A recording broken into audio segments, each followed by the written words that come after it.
Father, Son, and Holy Spirit. Amen. Lord, maraming pong salamat sa biyayang pinagkaloob mo sa amin.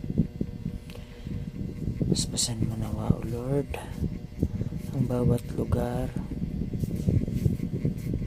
bawat tahanan, O Lord,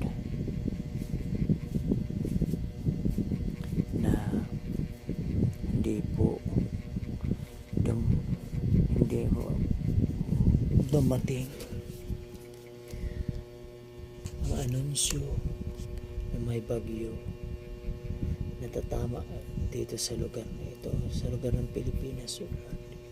Ingatan mong ganap, O Lord, ang mga tao na sumusunod sa iyo, O Lord. Ingatan mong ganap, Panginoon, o wag itaboy ang bagyo na nasa baba ng nasa tropical depression ng Cebu. Ingatan mo pong ganap, O Lord, at sa iyo ko lamang po ibinabalik, O Lord, sa ngalan ni Jesus. Amen.